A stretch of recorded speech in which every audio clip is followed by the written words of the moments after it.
இரண்டு இலக்க எண்ண எப்படி எளிய முறையில பெருக்கலாம் 3 முறை இருக்குது. நீ எது வேணுமோ அந்த முறையை பயன்படுத்திக்கோடா கண்ணு. புரியுதா? இப்ப கவனி.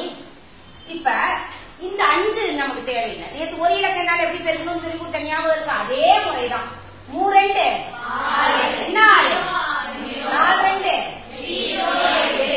அடுத்தது எதால பெருக்கிக்கணும்? 5ஆல 3 5 15 எங்க போடணும்? இங்க போடணும். புரியுதாடா கண்ணு? அடுத்தது 4 5 20. இது எப்படி போடுறதுன்ற ஒரு குழப்பம் வரும். நல்லா கவனி. இந்த மூளை விட்ட மாதிரி வருது. எப்படி இந்த டயகனலுக்கு நேரா வரணும். வந்துருச்சுன்னா கரெக்டா வரும். 5 கூட்டினா 6 1 8 2 கூட்டினா 10க்கு மீதி என்னது?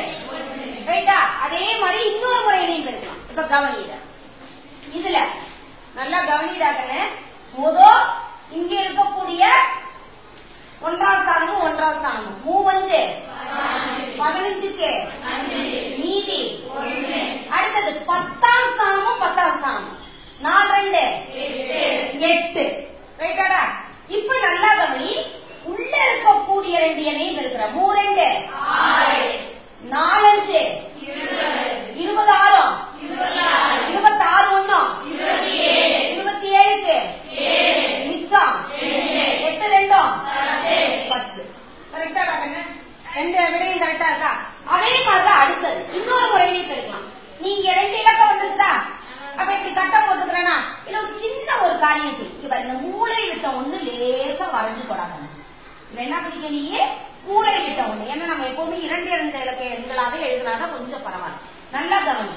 4 2 என்ன 8 0 8 4 5 20 3 2 0 6 3 5 கொஞ்சம் கூட்டுறத கரெக்டா கூட்டணும். இப்ப இது இருக்கிற இந்த கோடு வருதா?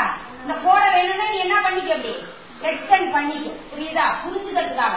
இப்ப இங்க 5 மட்டும் தானே இருக்குது. அடுத்த 6 1